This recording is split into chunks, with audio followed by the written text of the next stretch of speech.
Bonjour et bienvenue au 17e épisode du podcast Les Aiguilles du Nord.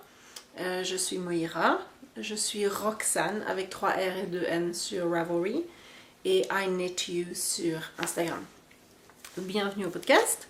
Je suis ici dans mon salon qui est juste à côté de la cuisine. Je sais pas, j'avais envie d'être bien installée sur mon canapé et puis d'essayer un nouveau décor. Je pense que je vais bouger pas mal cet automne parce qu'il faudra que je regarde un petit peu où j'ai le plus de lumière. Et puis bientôt il va falloir que j'achète des spots. Je suis pas une podcasteuse superstar, mais si je n'achète pas les spots, je peux arrêter de podcaster à peu près à la mi-octobre parce que j'aurai pas assez de lumière. Alors si j'ai envie de podcaster pendant l'hiver, il faudra vraiment que j'achète les spots. Puis c'est sur... j'ai une mèche rebelle aujourd'hui, vous voyez ça? Je suis comme petit œuf. Alors voilà, c'est sur ma liste de souhaits pour mon anniversaire. Alors, j'espère que j'aurai des spots. Pour l'instant, ça va encore. Je suis pas en extérieur. L'automne est arrivé ici à Trondheim. Il fait un bon 15 degrés. Et puis un temps, variable, on va dire comme ça. Variable. Il pleut, il fait beau, il pleut, il fait beau, etc. Mais 15 degrés. Alors vraiment, le beau soleil est parti. Puis surtout, la chaleur est partie. Alors voilà, j'ai plein de choses à vous raconter. Je pensais que j'avais un tout petit podcast. Et puis tout d'un coup, j'ai eu des questions sur le site, sur le groupe de Ravelry. Alors si vous n'y êtes pas, venez vous joindre à nous. Ça s'appelle Les Aiguilles du Nord, tout simplement. Et puis, il s'y passe des choses très sympas. Je vais en parler un petit peu plus tard. Mais il y a un fil où c'est écrit question pour Moira. Et juste quand je pensais qu'aujourd'hui allait être un petit podcast, j'ai eu des bonnes questions. Alors voilà, je vais commencer par les questions. Ensuite, je vais vous parler d'un projet que j'ai terminé, un projet que je continue et un petit peu de filage. Voilà.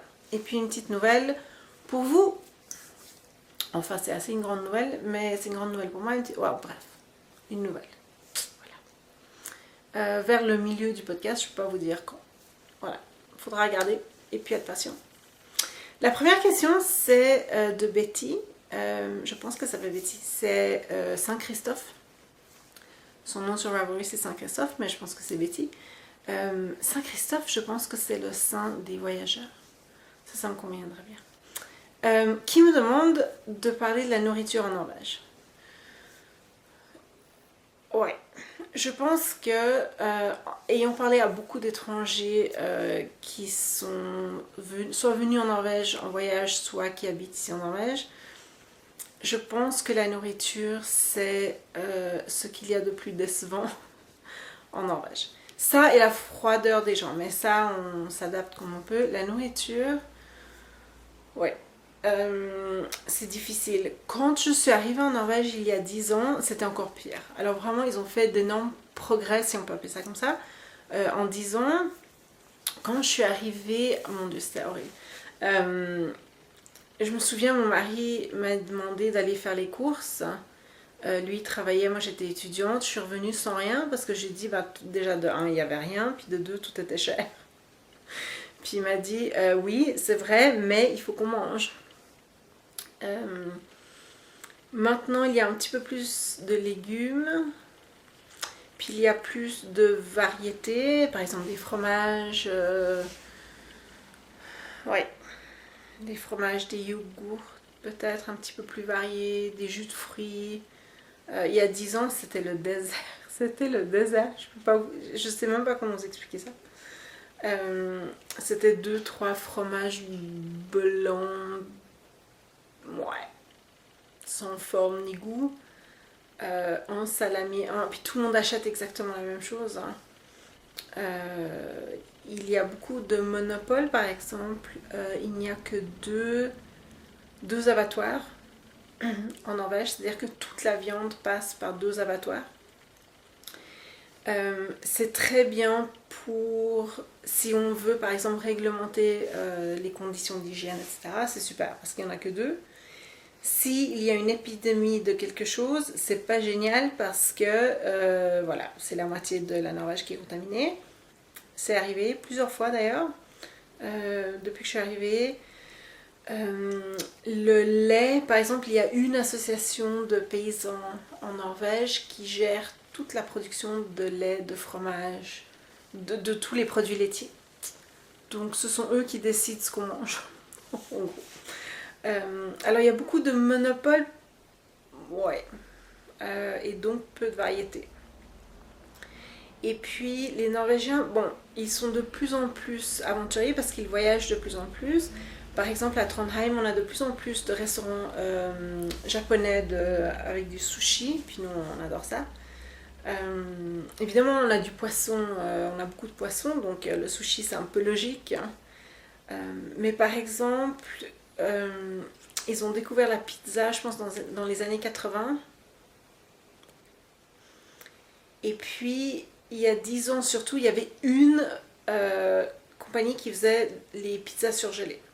Et puis c'était la tradition que le vendredi on mangeait des pizzas surgelées et puis il n'y avait pas de choix. Ben, à l'intérieur il y avait une compagnie, puis bon, il y avait peut-être 2-3 pizzas différentes. C'était une dame qu'on avait, je pense, envoyée en Italie ou bien qu'on avait demandé. Non, c'est une dame. Je me souviens plus de l'histoire. C'est une dame qui venait ou qui vient, je sais plus si elle est toujours en vie, d'un coin perdu en Norvège. Et puis on lui a dit, ouais, la pizza, il paraît que tout le monde mange ça. Tu pourrais pas nous faire ça? Puis elle a dit, je sais pas ce que c'est. Alors elle a trouvé un livre, un truc, elle a fait une recette et ils en ont fait une pizza surgelée que ensuite toute la Norvège mangeait tous les vendredis. Ils auraient pu envoyer quelqu'un en Italie, mais non, non, non. Il y a des pizzerias, mais pas énormément. Et puis alors maintenant, la pizza surgelée, alors il y en a toujours des pizzas surgelées, mais c'est moins populaire, ça a été remplacé par les tacos. Je rigole pas. Alors tous les vendredis, c'est la ruée sur les tacos. Ils adorent les tacos et puis c'est la tradition maintenant, c'est devenu une tradition de manger des tacos le vendredi. Puis ils sont pas très aventuriers, donc on peut acheter, c'est quoi, comment ça s'appelle? La compagnie, enfin je sais plus, c'est un... Ouais, c'est ce qu'on... Oh, je sais plus comment ça s'appelle, Old El Paso? Ouais, El Paso, c'est pas ça. Vous voyez ce que je veux dire, c'est ces trucs... ces produits jaunes, je pense qu'il y a un cactus, puis un mexicain avec un sombrero. Alors ils ont tous les produits, puis on peut acheter tous les produits, puis manger des tacos le vendredi. Nous, on est un petit peu rebelles, alors des fois on mange ça le samedi. Mais la tradition veut qu'on mange ça le vendredi. Sinon, ils mangent très peu de salade. D'ailleurs, en norvégien, il n'y a qu'un mot pour dire salade et laitue. Et le résultat, c'est que pour eux, de la laitue, c'est juste de la laitue. Donc ils mettent ça sur le bord de la salade, ou bien le bord d'un plat, ou bien c'est dans un bol, mais il n'y a pas de sauce. Les sauces à salade, ils connaissent pas vraiment. On peut en acheter ici, mais alors à en faire eux-mêmes, ils connaissent pas vraiment. Ils mettent juste de la laitue et puis des tomates sans sauce sur des plats, puis on met tout ça dans un plat, puis on mange tout ça ensemble. C'est un peu sauce brune, sauce blanche. Hein. Ils ont la sauce brune, la sauce blanche, la sauce au vin rouge. Hein. Puis ils mettent ça sur un peu tout. La sauce blanche sur les poissons, sur le poisson, sauce brune sur la viande. Et puis beaucoup de pommes de terre, beaucoup de légumes ouais, qui poussent dans la terre. Des navets, des pommes de terre, des carottes. Des trucs que j'avais jamais mangé avant. Et qui franchement, ça va. Mais ça n'a pas beaucoup de goût. Ils n'utilisent pas beaucoup d'épices. Hein. Pas beaucoup d'herbes. Ouais. Alors, leur cuisine est de plus en plus variée et je dirais que ça va de mieux en mieux.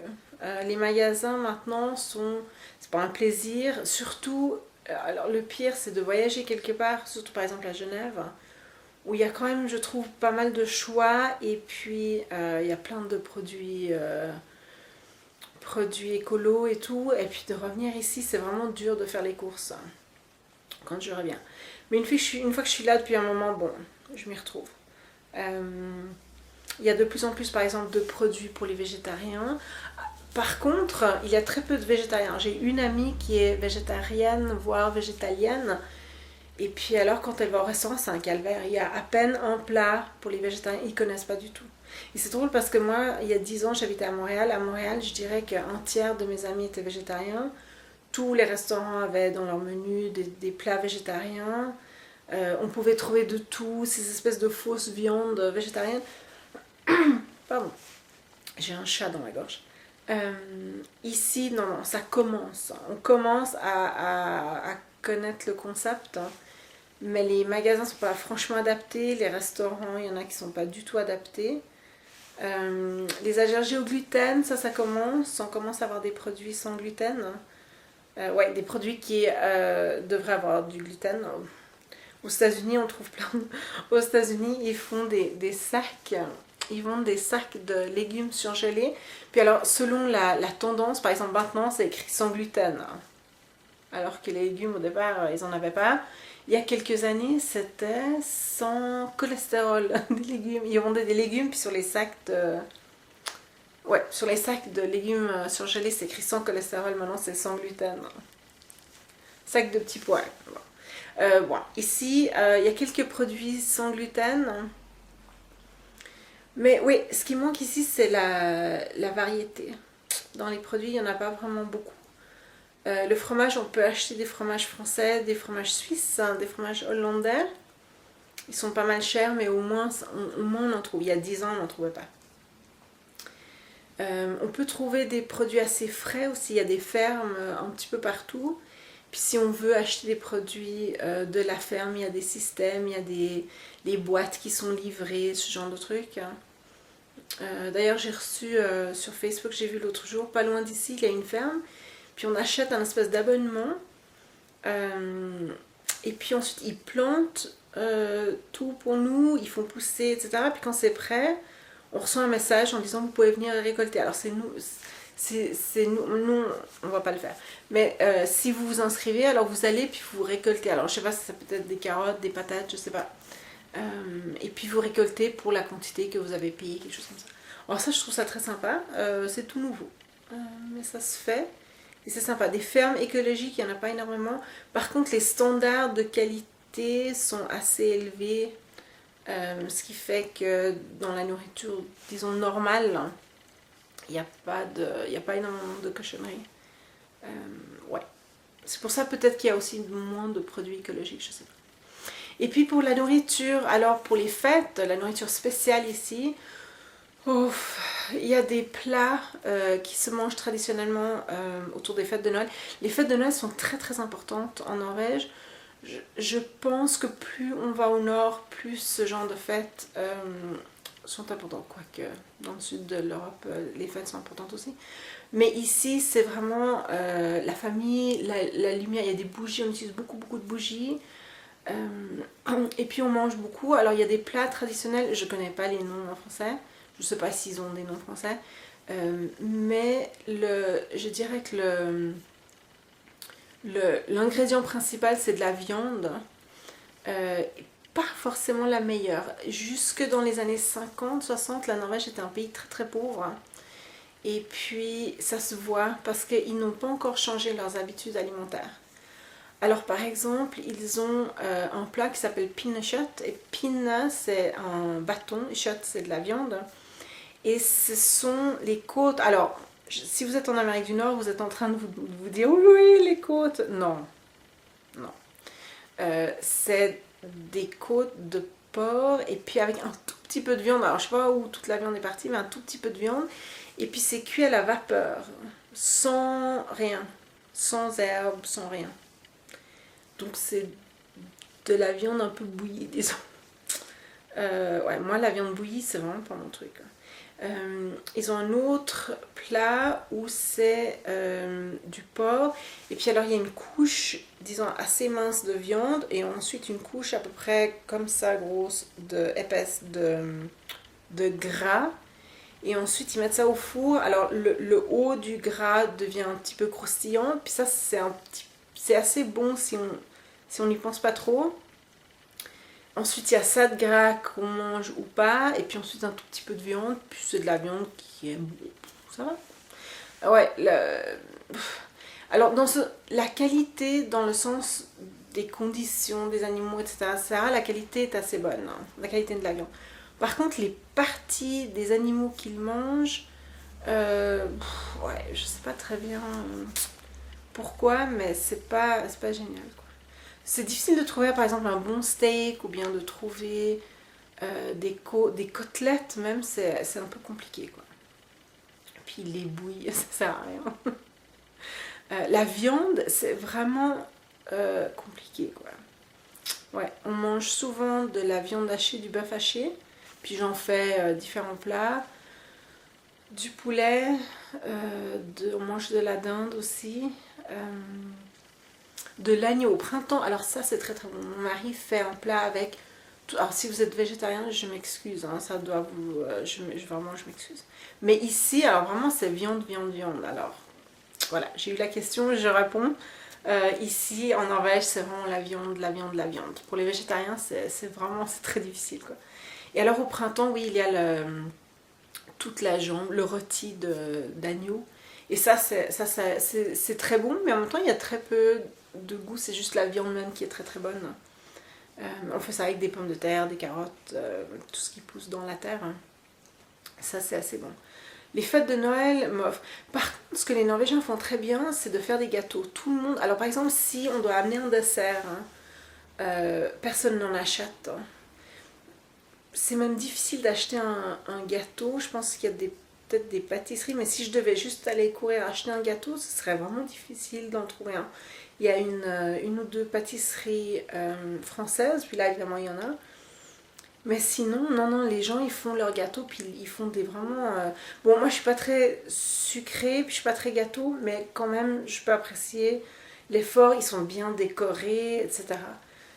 Quand on a par exemple des fêtes à l'école, pardon, pour, je sais pas, fête de fin d'année pour le département, on fait une espèce de pique-nique où chacun amène un truc. Moi, je me propose jamais pour faire un dessert parce que les desserts sont vraiment hyper impressionnants. Quoique, une fois, j'avais fait des muffins avec le fromage brun. Puis comme le fromage brun est sucré, ils sont super bons, ces muffins. Je vous donne pas la recette puisque de toute façon, vous n'avez pas de fromage brun. Mais ça c'était bon. Mais sinon je me propose jamais de faire les gâteaux parce que les gâteaux que les gens font sont vraiment très très bons. Et puis ma belle-mère par exemple, elle fera plein de gâteaux différents.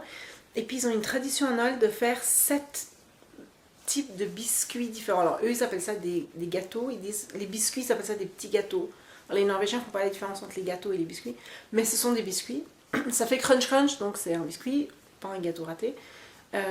Et alors elle, juste pour être sûre qu'elle couvre, ouais, elle en fait à peu près 10-14 selon les années. Cette année, on va tous fêter Noël à Tromsø chez les beaux-parents, parce que ce sera la dernière année dans la maison familiale, hein. Ils vont déménager juste après. Alors j'imagine que là, elle va en faire ouais, entre 10 et 14 sortes de petits biscuits. Il y a pas... Ils se ressemblent beaucoup, mais ils sont tous un tout petit peu différents. Et ça, c'est assez impressionnant. Je veux dire que ce qu'ils font à Noël, et puis les gâteaux, ils sont très gâteaux et café. Alors, ils mangent très tôt. Ils mangent à 5h l'après-midi. Ils travaillent à peu près de 8h à 4h. Au lieu de travailler de 9h à 5h, ils travaillent de 8h à 4h, avec juste une petite pause d'une demi-heure à midi. Et puis moi quand je rentre, il faut que je fasse à manger tout de suite, sinon j'ai le mari et la fille aussi qui devient un petit peu grincheux. Alors il faut que je fasse à manger tout de suite. Je veux dire, c'est pas hyper pratique. Je sais pas, quand je vais en Suisse puis qu'on peut manger à 7-8 heures puis que c'est relax, c'est sympa. En même temps, une fois qu'on a mangé, on a fini de manger à 6 heures, on a toute la soirée. On peut sortir, les gens ils font des trucs après avoir mangé au lieu d'avant. Pourquoi pas. Mais ici, ils mangent vraiment juste pour se nourrir, hein, plus que pour le goût de la nourriture, le plaisir de la table, ils connaissent pas. Sauf à Noël. Là, ils passent un petit peu plus de temps, mais quand même, il n'y a qu'un plat. Et ensuite le dessert. Alors, il y a un grand plat avec de la viande bouillie ou rôtie, des légumes bouillis, des pommes de terre bouillies, de la sauce brune, de la salade parce que Moira elle veut de la salade. Ouais, de la salade mais sans sauce, donc on met la salade sur l'assiette principale et puis on mange ça avec la sauce brune, hein. Voilà. Et puis ensuite un petit dessert, peut-être des fruits, des baies, ils ont beaucoup de baies. Alors un dessert populaire, c'est des baies avec, par exemple, une sauce à la vanille, quelque chose comme ça. Et puis ensuite, vers 9 heures, et ça, les grands repas à Noël, on peut les manger vers 3 heures, 4 heures de l'après-midi, c'est le dîner. Et ensuite, vers 9 heures, là, il y a le... Alors souvent, les gens mangent des tranches de pain vers 8 heures, et puis, ou les enfants avant de se coucher. Et puis ensuite, il y a le gâteau et café, vers 9 heures, avec tous les gâteaux qui sont là, très très bien faits. Mais c'est ouais, une tradition assez bizarre. Et ils mangent énormément de pain. Alors c'est un bon pain, c'est pas un pain français du tout, il n'est pas léger et tout. C'est un pain un peu plus allemand, il est avec du pain complet, des graines différentes, c'est un pain complet. Et ils mangent beaucoup de pain. Il y en a qui mangent du pain pour le petit déjeuner, nous on mange des céréales, ça revient au même. À midi, ensuite le repas du soir, et ensuite en fait, ils font le goûter et le dîner à l'envers. C'est-à-dire que nous, si on était en Suisse, on rentrerait de l'école, on mangerait un petit quelque chose, puis ensuite le grand repas plus tard. Alors qu'ici, on rentre à la maison, on mange tout de suite le grand repas du soir, et puis, enfin, oui. Et ensuite, avant de se coucher, peut-être une autre tranche de pain. Ouais. Mais ça fait que, par exemple, mon mari est très grand, il fait 1m95 pour à peu près 100 kg, donc il mange bien. Mais, alors, et il insiste pour qu'on mange vers 5 heures. Enfin, il insiste, il n'est pas désagréable. Oui, il est désagréable. Il est pas. Il me force pas, mais il est tellement désagréable que pour finir, je suis obligée. Mais comme il a mangé que 3-4 tranches de pain à midi, il meurt de faim, ça je comprends bien. Alors, il faut qu'on mange tout de suite à 5 heures. Alors, je fais le mieux que je peux. Puis ensuite, 2 heures plus tard, il mange 3 tranches de pain avec du Nutella. C'est un chouïa vexant, mais c'est comme ça. Puis alors je lui ai demandé s'il ne pouvait pas manger les tranches de Nutella vers 4 heures, puis qu'on mange à une heure raisonnable, hein, vers 6 heures, comme compromis. Non, ça marche pas. Il n'arrive pas. Et ma fille non plus. Alors voilà. Et ils n'ont pas beaucoup vraiment de plats. Ouais, ils ont juste un plat principal. Des amuse-bouches, tout ce qui vient un petit peu avant pour grignoter, non. Ils mangent ça, puis ils disent « Ouais, mais j'ai encore faim. » Oui, ben, c'est le but. Mais ils ne comprennent pas vraiment le principe. Et on ne grignote pas tout ce qui vient avant le repas principal qu'on a en Europe. En Europe. En Suisse ou en France. Tout ce qui se grignote un petit peu, non. Tout de suite, c'est tout de suite le grand repas avec le plat principal. Et ensuite un petit dessert, et puis ensuite un grand dessert plus tard. Et puis pour midi, alors ça aussi, c'est là aussi qu'on voit qu'ils ont encore dans cet état d'esprit de paysans et de pays pauvres, hein. C'est qu'ils amènent tous leur lunch au travail ou à l'école. Tous les enfants vont avec leur lunch, ça j'ai rien contre. Mais alors c'est triste. C'est une tranche de pain, puis une petite tranche de fromage. Puis ils achètent le fromage, il est déjà tranché. Et puis c'est des tranches toutes fines, et puis c'est tout. Donc ça, c'est un sandwich pour eux. Tranche de pain, tranche de fromage. Pas de mayonnaise, pas de moutarde, mais s'il y avait de la viande, par exemple. Ou bien alors, c'est tranche de pain, tranche de jambon. That's it. Tranche de pain ou du pâté. Pâté de foie. C'est tout.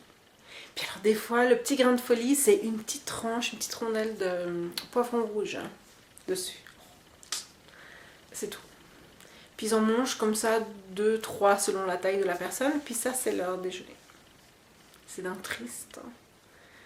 Quand je mange avec mes collègues, on dirait qu'on vit encore dans des conditions difficiles, alors qu'on est un des pays les plus riches du monde. Une fois qu'ils ont dans les années 50-60, après la Deuxième Guerre mondiale, ils ont vraiment, leur économie a commencé à bien fonctionner. Ils ont souffert, ils n'ont pas trop souffert de la Deuxième Guerre mondiale, alors ils ont pu se remettre leur économie en marche après. Et puis ensuite, alors le jackpot, ils ont découvert du pétrole dans leur territoire au large des côtes. Et là, évidemment, alors maintenant, la Norvège est un des pays les plus riches du monde, hein, et ils mangent 3 tranches de pain à midi avec des toutes petites tranches de fromage, hein. C'est incroyable. Pas de mayonnaise, pas de moutarde, pas de rien. Pas de tranches de salade. Puis je me souviens une fois, quand j'étais arrivée ici, je m'étais fait un bon sandwich. Alors moi, je mets de la mayonnaise, de la moutarde, tout ça, jambon, fromage, tranche de tomate, tranche de la laitue, etc. Puis j'ai montré à mon mari, waouh! Puis je me souviens, sa mère est venue visiter une fois et puis il lui a même montré, maman, regarde comment je fais un sandwich, comme si c'était un truc absolument incroyable. Et là, je parle beaucoup de ma belle-mère, mais tout ce que j'entends, c'est comme ça, partout. Et puis quand on parle de la nourriture avec mes amis étrangers, on se gratte un petit peu la tête, mais voilà, c'est comme ça. C'est ce qu'ils mangent. Waouh, c'était une super longue réponse, mais j'espère que ça vous a plu. Alors voilà, c'est ce qu'ils mangent. Ah oui, Betty, le quick lunch. Oui, le quick lunch, l'équivalent, je sais pas si ça existe en France, mais je pense, ce serait le kegifret. Hein. Kegifret, je sais pas comment vous prononcez ça. Kegifret en Suisse, je sais pas si ça se trouve en France. C'est une gaufre, on va dire, ou bien 4 petites gaufres avec du chocolat autour, et c'est pas si mauvais. Moi, je suis pas très chocolat, je peux pas vraiment vous comparer le chocolat. De toute façon, le chocolat il est meilleur en Suisse, ça c'est voilà, c'est juste comme ça. Mais après ouais, je suis pas très chocolat. Alors, le quick lunch, oui, ça se mange beaucoup. Ouais, un petit casse-croûte comme ça. C'est comme une barre de chocolat, comme une barre de Snickers, de Mars. Voilà, ça c'est pour la nourriture. Et puis j'ai juste une autre petite question de Lily, qui est Lily Marlène, qui a un premier épisode sur son blog. Elle a le premier épisode de son podcast, allez voir ça. Et alors elle me demande, alors c'est dans un tout autre registre, on va quitter la nourriture, j'espère que vous n'avez plus faim, que vous n'avez pas faim. Si vous êtes végétarienne, je suis vraiment de nouveau désolée. Voilà. Mais ça c'est la nourriture en Norvège, j'allais en parler quelques fois, puis voilà, maintenant j'ai eu l'occasion parce que Betty m'a demandé. Lily me demande, elle aimerait tricoter des gants. Donc des gants comme il faut avec les doigts. Et elle a la peau sensible et elle me demande si je connais une laine à chaussettes qui serait bon pour ces gants. Oui, j'en connais plusieurs. Pour moi, ce que je dirais, c'est qu'il y a des mélanges qui s'appellent en anglais MCN. Et MCN, c'est Merino Cashmere Nylon. Ça peut être par exemple 80% mérino, 10% cachemire, 10% nylon. Normalement, ça c'est le mélange. Et ces laines-là sont normalement assez durables parce qu'il y a beaucoup de nylon. Enfin, il y a assez de nylon, disons. Mais très douces parce qu'il y a du cachemire. Alors, moi, c'est ce que je dirais. C'est d'essayer de trouver quelqu'un qui fait du MCN. Merino Cashmere Nylon. Ce mélange-là de mérino, de cachemire et de nylon. Ce serait très doux. J'ai vu quelqu'un d'autre, maintenant je me souviens plus qui, est-ce que c'était Romaine, qui a répondu en disant un mélange de mérino et de soie et de nylon serait très doux, je suis tout à fait d'accord. Moi mon préféré c'est mérino cachemire nylon, mais mérino soie nylon ça fonctionnerait aussi. Mérino alpaga nylon, peut-être moins pour des gants parce que l'alpaga il a tendance à un petit peu s'effriter. Moi je dirais soit la soie, soit le cachemire avec le mérino et le nylon. Je sais que je vais trouver ici Ladybug Fiber. C'est là où j'ai acheté beaucoup de laine à chaussettes. Et elles font, ce sont deux femmes, elles font du MCN. Mais le MCN, ça se trouve un petit peu partout. Je sais pas en France, mais en tout cas aux États-Unis, ça se trouve un petit peu partout. En Angleterre, ça doit se trouver aussi. En Grande-Bretagne. Et moi, c'est ce que je recommanderais. C'est ce que je te dirais, du mérino, du cachemire et du nylon. Parce que le cachemire rend la laine un tout petit peu plus douce. Il y a aussi la laine de... et maintenant le nom m'échappe. Gnome Acres. G-N-O-M-E. Acres, A-C-R-E-S. Gnome Acres. Gnome, c'est un petit gnome. Hein.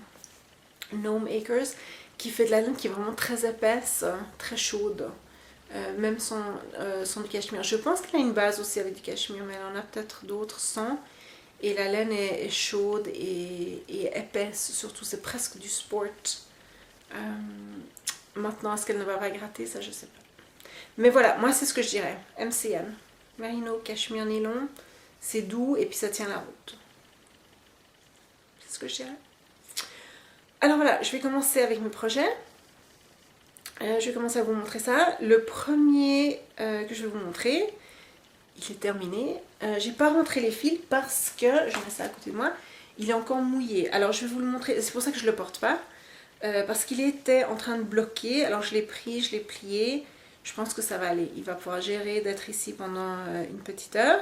C'est mon sambuca. Alors, est-ce que vous allez... Alors voilà, il est énorme.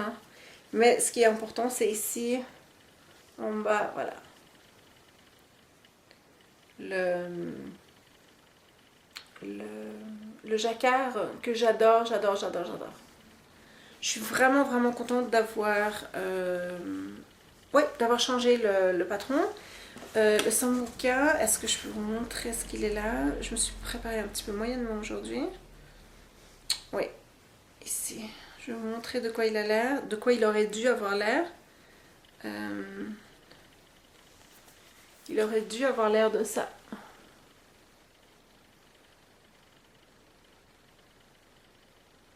J'ai fermé le col un petit peu plus, j'avais peur qu'il ne baille.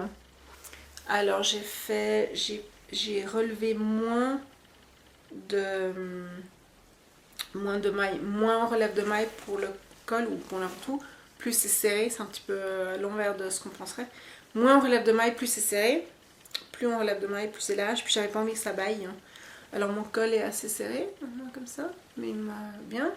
Il me va très bien. Et puis le jacquard est très beau. Je vais pas le tenir comme ça très longtemps parce qu'il est encore mouillé, puis j'ai pas envie de l'étirer. Il est très long, le pull. Et puis si j'avais à refaire, je vais pas en refaire. Si j'avais à refaire... Oh, puis simplement. La laine mouillée, c'est pas génial. Et je trouve plus, j'ai du soak, mais je le trouvais pas, donc j'ai pas mis de soak. Donc ça sent la laine mouillée. Voilà. Il est très long et j'ai eu un petit peu peur en le tricotant parce que sur elle, il est vraiment très court et moi je suis très longue. Donc il fallait presque que je rallonge 2 fois en fait. Une fois pour qu'il soit pas si court, puis une fois parce que moi je suis plus longue. Je savais que ma section en jacquard était plus longue que la sienne. Alors j'ai pas trop rajouté de rang et heureusement parce qu'il arrive assez bas. Il m'arrive pas au genou, il est pas trop bas, mais il est plus bas que ce que je pensais. Donc je serais bien vêtue. Et puis tant mieux parce que quand je suis à l'école puis que j'écris au tableau, des fois si j'ai quelque chose d'un petit peu court, ça remonte au-dessus du ventre et puis c'est... Ouais, je préfère pas. Donc ça va bien me couvrir. Les manches sont courtes parce que sinon ce serait trop chaud. Il est très doux. Il est très beau, il me va bien. Il est très lâche et c'est ce que je voulais. Il n'est pas trop lâche, il est parfaitement lâche, on va dire comme ça. C'est la première fois que je tricote quelque chose qui n'est pas très ajusté et c'est très bien. C'est exactement ce que je voulais. Donc en fait j'ai modifié, j'ai fait ci ou ça et ça a donné exactement ce que je voulais. Juste si je pouvais enlever peut-être à peu près ça, je le ferais mais je ne veux pas le faire. Parce que ça demanderait de revenir au-dessus du jacquard, je ne refais pas le jacquard. Mais j'en suis pas mécontente du tout. Au contraire, je pense que c'est un pull que je vais porter très souvent. Je pourrais le porter avec juste un t-shirt dessous. Les manches descendent jusqu'au un petit peu au-dessus du coude. Ou bien je pourrais le porter avec des manches longues, ou bien avec une blouse qui a un col. Et puis comme la couleur, et vraiment les couleurs sont faciles, on peut mettre à peu près n'importe quoi dessous et puis ça va très bien. Donc je suis vraiment très satisfaite. C'était assez facile, les instructions étaient très bonnes. Ouais, j'ai que des bonnes choses à vous dire dessus. Le patron du jacquard, il est ici. C'est dans ce livre. Je l'ai pris dans ce livre. Virginie, ne panique pas. Ne gronde pas le facteur. C'est moi. Le tien est parti aujourd'hui. Je m'excuse, j'ai eu une semaine un petit peu compliquée par rapport à ma santé, alors voilà. Le tien, parce que c'est Virginie qui avait gagné le petit livret, alors il est parti aujourd'hui. Je m'excuse d'avoir attendu une semaine, mais la semaine dernière c'était une semaine un petit peu bizarre. Voilà, ça va, je vais bien et surtout je me sens bien, c'est juste mon corps qui est pas... qui me joue un petit peu des tours, mais ça va. Alors voilà, c'est le sambuca qui est terminé, je suis hyper contente.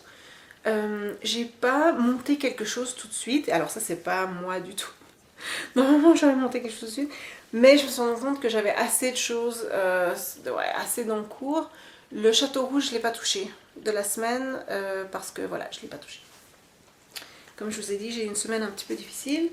Alors j'ai juste fait des choses qui soit m'apportaient un plaisir énorme, comme par exemple de finir quelque chose, ou qui n'étaient pas trop compliquées. Le château rouge n'est pas compliqué, mais il n'était pas juste devant moi, et donc voilà. Juste pour vous montrer, il me reste tout un écheveau. La laine, c'était la laine du Sambuca, c'était fait Juniper Moon Farm. Et c'était du Harriot qui est du baby 100% baby alpaca. Juniper Moon Farm, c'est une ferme aux États-Unis. Je sais plus où. Sur la côte est, dans les Carolines peut-être. Puis il me reste tout ça, du blanc, enfin du crème. Hein. Donc assez pour faire quelque chose, mais quoi, je sais pas. Mon Dieu, mes cheveux aujourd'hui, c'est juste... voilà, il me reste tout ça. Et puis tout ça. Voilà. Je sais pas du tout ce que je vais faire de tout ça. Mais je suis sûre que je trouverai quelque chose de très sympa. C'est du baby alpaca. Il me reste 200 mètres. Je dirais 300 mètres. 300 mètres avec du baby alpaca. C'est du DK. Vous avez des idées vous? 300 mètres de DK. Baby alpaca. Qu'est-ce que vous en feriez vous? Dites-moi. Moi je sais pas. Voilà. La deuxième chose sur laquelle j'ai travaillé, c'est mon Turquoise and Hair. Je vous montre, c'est la tortue, le lièvre à la tortue. Ah, je vous montre comme ça, c'est plus joli. De Kate Davies. Alors ça c'est la belle photo. Puis maintenant je me rapproche pour que... Là vous voyez la maison des voisins. Voilà, pardon. Voilà, Kate Davies. Ça a l'air à peu près de ça. Alors ça va lentement, les aiguilles sont toutes petites, le fil c'est du fingering, j'allais dire c'est du fil à chaussettes, mais c'est pas du fil, il n'y a pas de nylon, mais c'est de la taille de fil à chaussettes. Alors pour l'instant j'ai fait ça, ça n'a pas l'air de grand chose, hein, mais au fait j'ai fait l'équivalent d'une paire de chaussettes. Hein. Là je suis presque au bout de 100 grammes. Donc c'est à peu près 400 mètres. Est-ce que je vous dis des bêtises? Non, 50 grammes, mon Dieu. J'ai seulement fait 50 grammes. C'est 250 mètres. Je pensais que j'allais tricoter plus. Les mailles en côte, c'est pas mon truc, quoi. C'est vraiment pas mon truc. Je suis d'une lenteur pas possible. Mais j'avance. La semaine dernière, j'avais fait juste un tout petit peu, je pense. Alors j'avance, ça va pas vite, j'avance. J'ai encore un petit bout, j'ai encore à peu près ça. Je suis en train de rétrécir. Cette partie-ci, c'est le bas du pull. Et puis c'est ma seule chance d'augmenter d'allonger le pull. Alors c'est ici que je le fais. Et puis elle donne des instructions pour comment le faire. Super. Et je suis en train de le faire parce qu'une fois que j'aurai commencé avec les motifs des tortues et des lièvres, je pourrais plus augmenter. Je pourrais plus allonger, pardon, la longueur du pull, donc je le fais maintenant. C'est pour ça que je pense que si j'avais suivi des instructions, disons, normales, j'aurais fini. En tout cas, cette partie, la partie des mailles en côte, mais comme je suis en train de rallonger, ben, j'ai pas encore fini. Ouais, c'est un ou deux soirs, mais voilà. Je tricote. Alors, la bonne surprise du pull, je vous montre la laine. La laine, elle vient du Pérou. Et c'est du mérino, de l'alpaca et de la soie. La laine, dans la pelote, dans les chevaux, la laine est assez douce.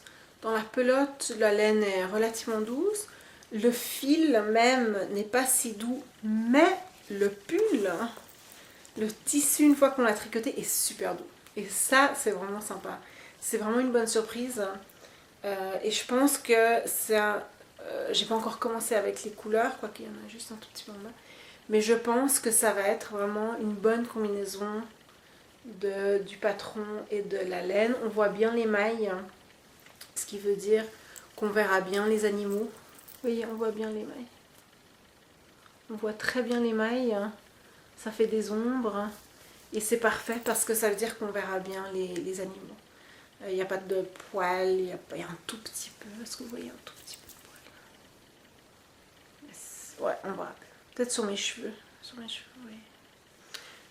Mais c'est négligeable et puis c'est tout doux. Je pense que ça va bien se passer. C'est un projet de longue haleine, mais pour l'instant ça me plaît. Alors, je devais dire merci, puis évidemment j'ai oublié de noter qui l'a écrit. Il paraît une différence entre les tresses lettonnes et les tresses estoniennes. D'Estonie, ouais. Et la tresse de ce pull n'est pas la même que la tresse du Water Lily. Peut-être. Je sais pas. Mais en tout cas, il y a 2 ou 3 tresses différentes. Et alors, merci de m'avoir dit parce que moi, j'aurais fait la même chose que le Water Lily. Alors, je vais regarder. Je vais faire très attention. Je vais aller sur YouTube, je vais aller sur plein de sites pour vraiment faire les bonnes tresses. Il y a 3 tresses. Et j'ai envie de les faire comme il faut, pas comme la... je ne sais pas si vous vous souvenez, la tresse de mon Water Lily qui n'est plus, j'avais fait du mauvais côté, je me souviens plus, oui j'avais fait à l'intérieur, en fait, ouais, je l'avais faite, et je l'avais inversé, c'est-à-dire que j'avais fait, on voyait l'intérieur à l'extérieur. Et ça, alors je veux absolument pas pour la tresse ici, alors je ferai très attention, je vais aller voir plein de tutos, etc. etc. Parce que c'est juste pas possible de me tromper comme ça. 3 fois, non. Je vais faire ça comme il faut, je vais faire... Mais elle, dans le patron, Kate Davis, elle a des liens, a des tutos et tout ça. Donc je vais suivre ses instructions à la lettre. Et je vais essayer de ne pas me planter. Vous êtes en train de tricoter avec moi et je dois vous dire que ça m'encourage énormément.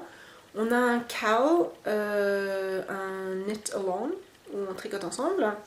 Un cowl qui s'appelle cowl nouveau, alors hashtag KAL nouveau, et c'est pour une nouvelle technique. Alors moi la nouvelle technique, ce sera la tresse, puisque si c'est une nouvelle tresse, ce sera, voilà. Et puis, mais alors surtout ce sera les sticks en haut quand je vais couper mon travail, mais en voyant ce que vous êtes en train de faire quand je vais être sur Ravelry, j'ai l'impression que vous êtes en train de vous y mettre, de bosser avec moi et ça m'encourage énormément. Alors je suis super contente d'avoir commencé ce cowl. Et puis j'ai une surprise pour le cowl. Moi j'avais dit que je ferais un patron, je me souviens plus si c'était 1 ou 2. Ce qui est écrit sur Ravelry, c'est ce que je vais faire. Je ne vais pas aller changer sur Ravelry. Si j'ai écrit 1, c'est 1. Si j'ai écrit 2, ce sera 2. Mais j'ai eu une super bonne surprise. Je m'excuse le gros plan de mon front. Je vais juste me pencher un petit peu, je disparais pas. Oui. Vous êtes toujours là? Je m'excuse. Je vais encore me pencher, je reviens tout de suite.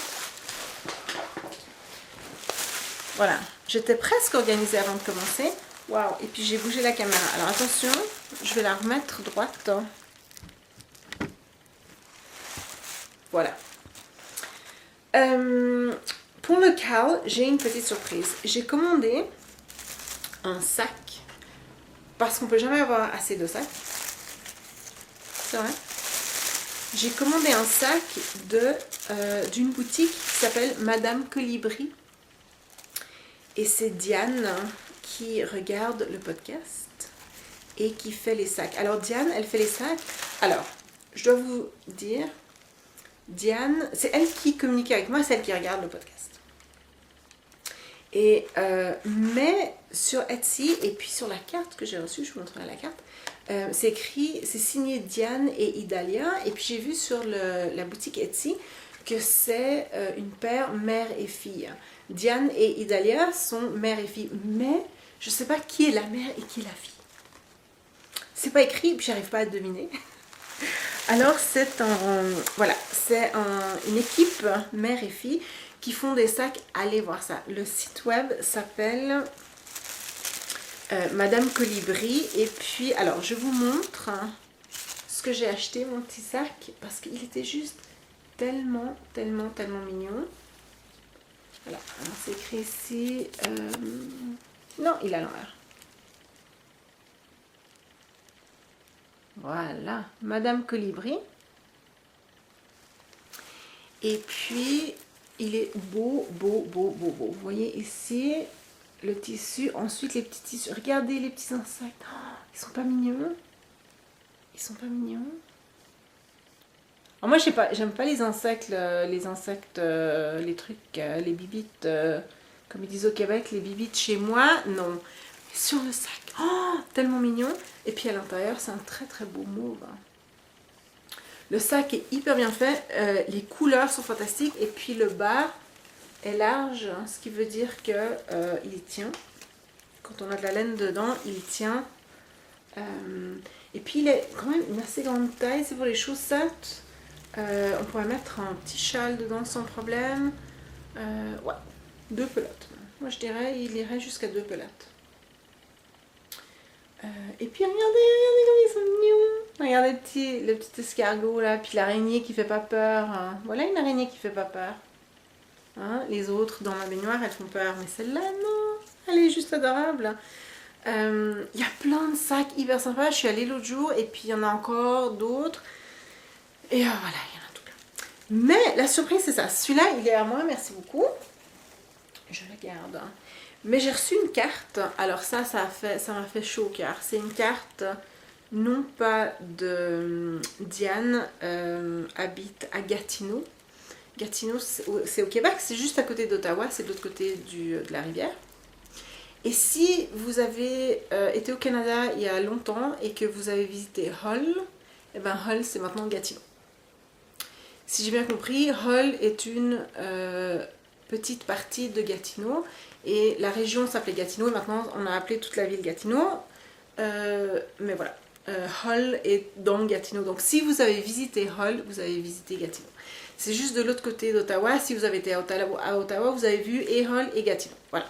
Mais la carte postale est de Montréal. Oh, et ça m'a fait vraiment, ça m'a rappelé plein de souvenirs. Ça c'est le centre-ville de Montréal et j'habitais juste derrière. Quand j'allais à l'université, l'université est au centre-ville. Hein. L'université McGill University est au centre-ville, juste derrière. Ça c'est le Saint-Laurent ici. Et puis juste derrière tous les bâtiments là, il y a l'université McGill. Donc j'habitais pas loin de ça. Et ça m'a vraiment fait chaud au cœur, cette carte postale. Ça m'a rappelé tout plein de souvenirs. Merci beaucoup Diane. Alors, avec la carte postale, j'ai reçu des petits cadeaux. Regardez ça, comme c'est joli. Le petit porte-monnaie. Porte-monnaie en forme de chaussette en plus, il n'y a rien de plus adorable. Hein. C'est écrit Québec. Et puis pour ma fille et moi qui sommes adeptes de papeterie, de crayons qui sont aussi écrits. C'est aussi écrit Québec avec la fleur de lys. Et pour vous, alors voilà la grande surprise, elle m'a envoyé un autre sac, regardez-moi ça. Et ce sac, elle m'a dit, c'est écrit sur la carte postale, le deuxième sac est un petit bonus pour un possible tirage. Donc ce sac, il est pour vous, il n'est pas pour moi. Alors, Diane, elle me fait hyper confiance, hein, parce que moi, je suis fin fond de la Norvège, je pourrais le garder, hein, le sac. Je dis juste, puis regardez comme il est beau. Regardez comme il est beau. Et ça va être un rayon de soleil dans votre automne pluvieux. Il est magnifique. Et puis je vous montre l'intérieur. Tout aussi bien fait que l'autre. Avec un vert menthe comme ça. Très beau. Très beau. Et puis la poignée comme ça. Magnifique. Et il est pour vous. Alors, ce que j'ai décidé de faire, comme le cal nouveau, je vois combien je suis pas au centre. Je vois combien d'efforts vous faites, combien vous essayez, combien de techniques nouvelles et tout. Alors j'ai décidé de rajouter ça à la liste, si on peut dire, de prix pour le Carl nouveau. Parce que je voulais pas commencer un autre Carl, après ça devient compliqué si on en a deux en même temps. Et puis, mais le sac est tellement beau que je voulais quand même que les gens travaillent pour. Hein. Alors ça, ce sera un des prix pour le Carl nouveau. Alors pour participer au Carl nouveau, vous pouvez participer 2 fois. La première fois, c'est si vous montez les mailles, vous devez monter les mailles. Il y a des gens qui prennent des photos avec le patron, les aiguilles et les pelotes toutes prêtes, mais pas les mailles montées. Alors pour la première entrée, pour la première participation, il faut que vous ayez monté les mailles et il faut que vous ayez fait la technique qui est nouvelle pour vous.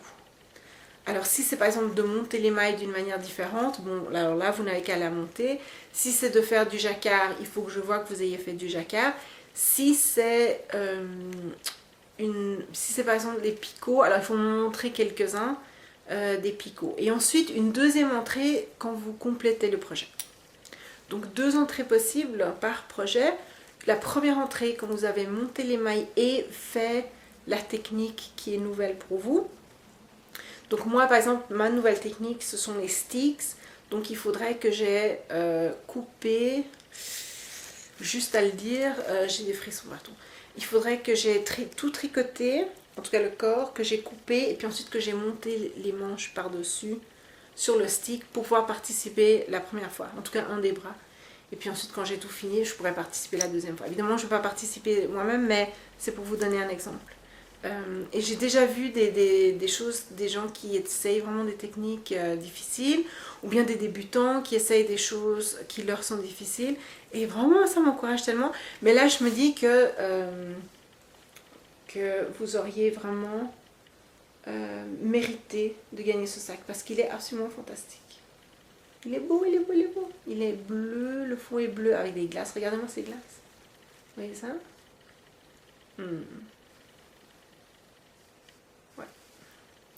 La mienne, elle est juste là. Hein. Ça, celle-là, merci. Ouais.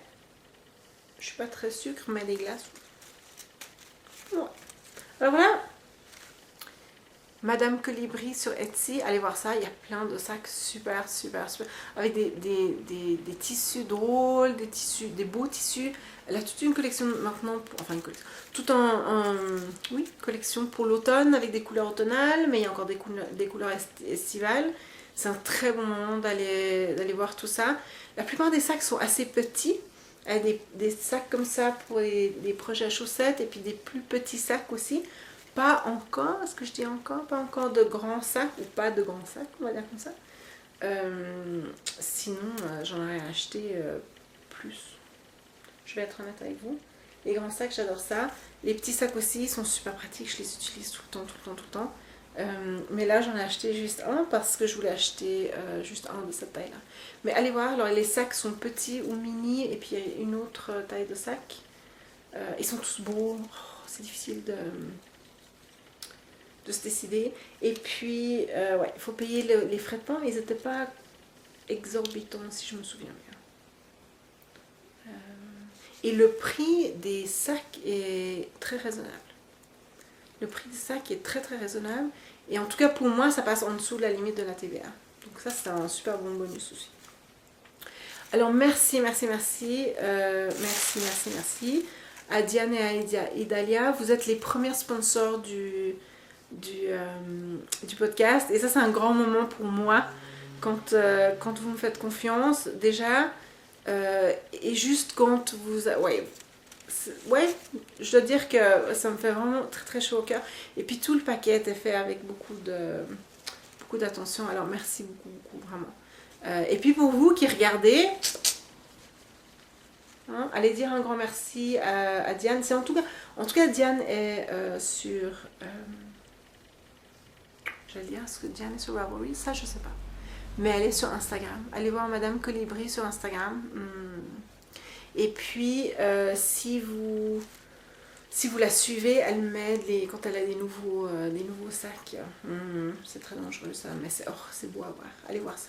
Ouais, allez la suivre sur Instagram. C'est Madame Colibri, tout simplement. Voilà. Merci, merci, merci, merci. Et puis, vous, dans le groupe, à vos aiguilles, si vous me suivez sur YouTube, mais pas sur Ravelry, vous voyez, c'est encore une raison de venir vous joindre à nous sur Ravelry, c'est que maintenant, on a un sponsor et des prix qui sont très très beaux. Alors, j'ai déjà beaucoup parlé, je savais, hein, cette carte de 16 gigas, je sais pas quoi, qui dure 4 heures, c'était pas une bonne idée. Parce que j'ai encore tout un chapitre, je vais essayer de ne pas faire trop long. Cette semaine, j'ai filé un petit peu de laine, alors pas énormément parce que de nouveau la santé était un petit peu moyenne. Je me sentais bien, mais ouais, l'énergie me manquait un petit peu. J'ai regardé ce que j'avais en stock. Wow, je me suis pas précipitée sur internet pour acheter. J'ai regardé ce que j'avais en stock. Et depuis le début de l'année, je fais partie d'un club. C'est Heather de Highland Handmade. Je vous montre ça. Qui a un Highland Handmaids. Pardon, Highland Handmaids.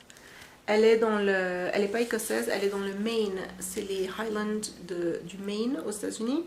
Au nord-est des États-Unis, pas l'Écosse.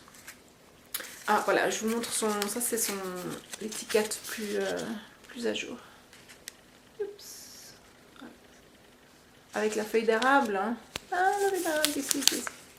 Oui, parce que dans le Maine, il y a aussi des érables. Voilà, la feuille d'érable. Alors, elle a un club. Chaque mois, on reçoit un fibre différent et puis surtout une couleur différente. Alors, ma mère m'a apporté tout ça au mois de juillet, quand on s'est retrouvés à Genève. Ma mère vient au mois d'octobre, vous savez ce que ça veut dire. Mais là, je vais vous avouer que j'ai tellement acheté cet été, puis elle m'a tellement apporté de choses au mois de juin, juillet, que là, quand elle m'a dit qu'elle venait en octobre, je me suis dit, oh, je vais acheter plein de choses, mais j'ai du mal quand même à me convaincre que j'ai besoin de quoi que ce soit. Hein. J'ai peut-être passé une ou deux commandes, mais ouais, je vous en reparlerai plus tard. Alors voilà, alors je reçois chaque mois, enfin ma mère reçoit chaque mois, et puis elle m'a donné les 6 premiers mois. Et puis ensuite j'avais des trucs en stock dans mon stock de fibres. J'ai commencé, je sais pas quand j'ai commencé à filer, j'ai une très mauvaise notion du temps. Pour moi, 2 semaines, 2 mois, c'est pareil. Hein.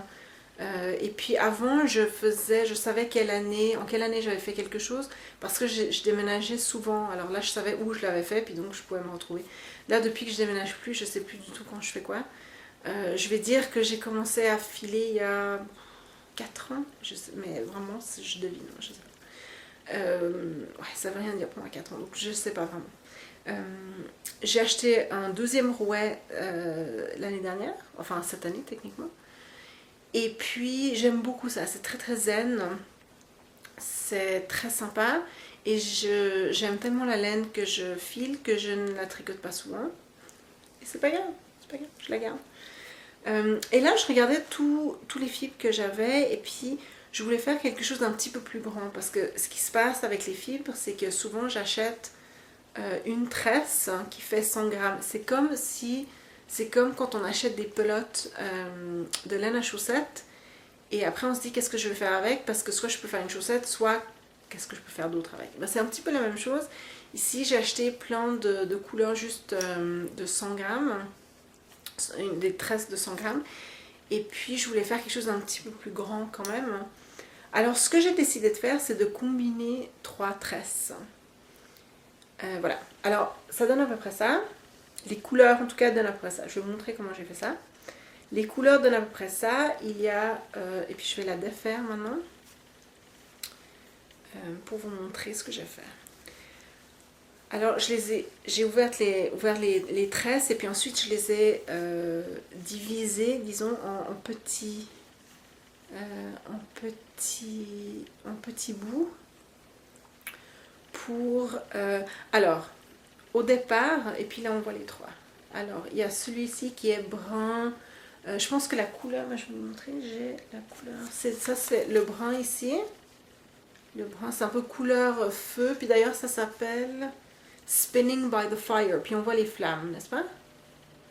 Les flammes, puis voilà. Et ça, c'est de Ladybug Fiber Company. Et c'est 100% laine. Donc on ne sait pas très bien ce que c'est. Celui qui est un peu rouge, c'est... lequel?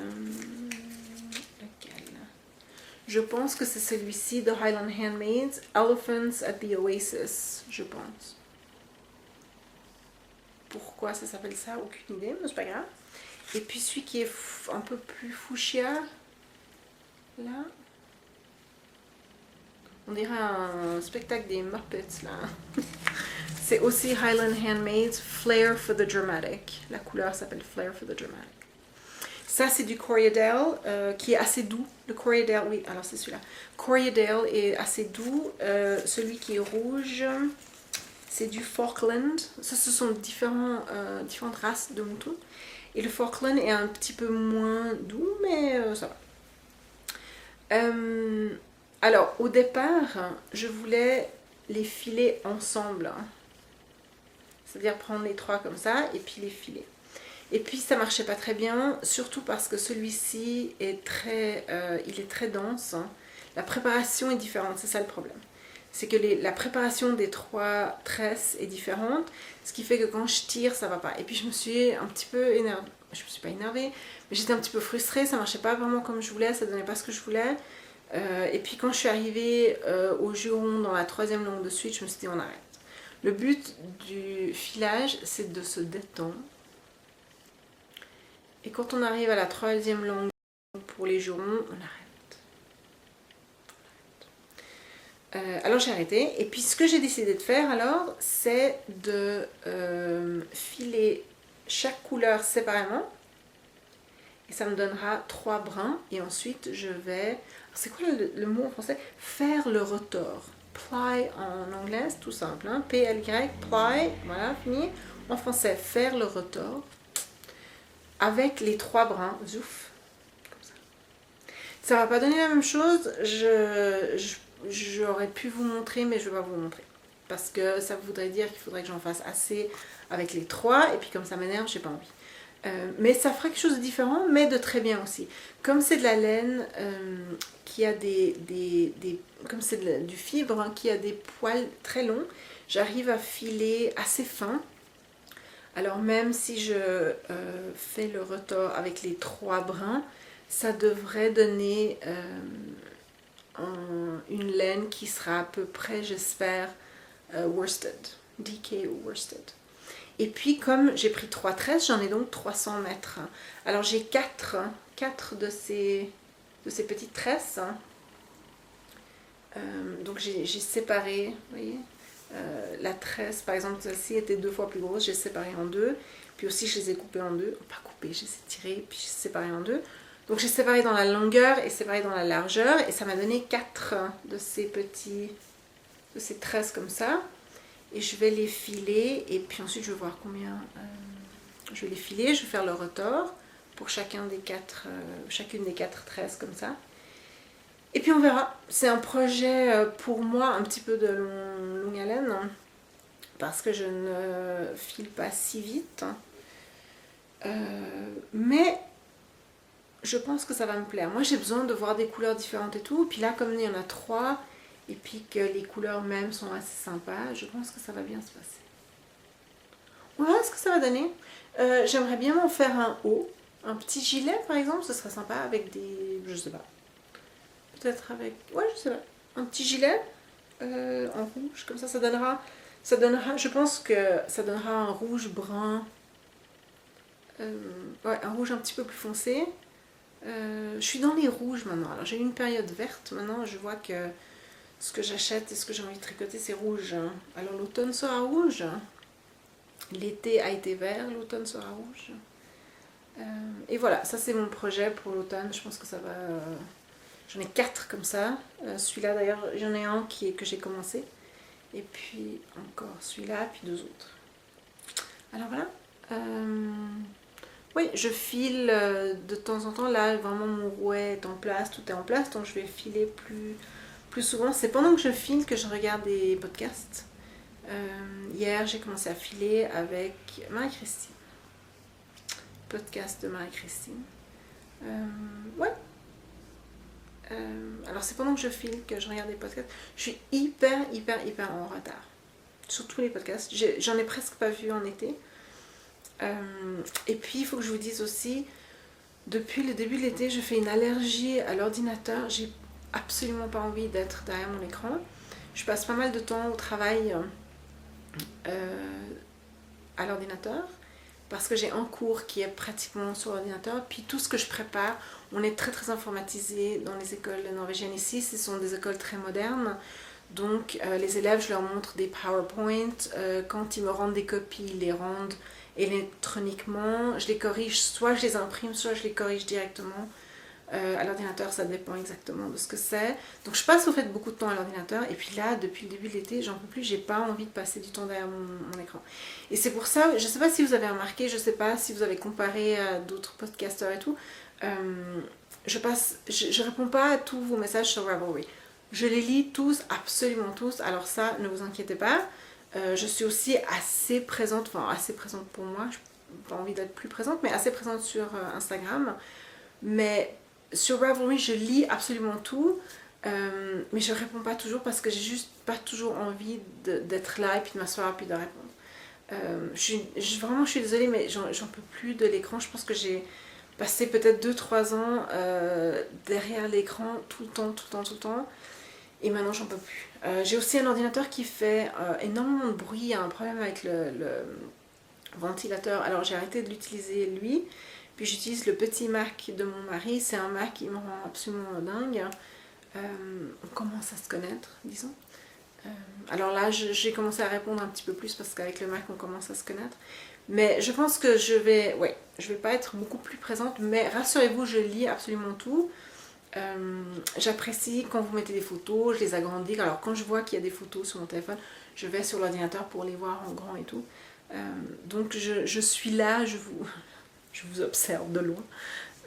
Mais de répondre à tous les messages, je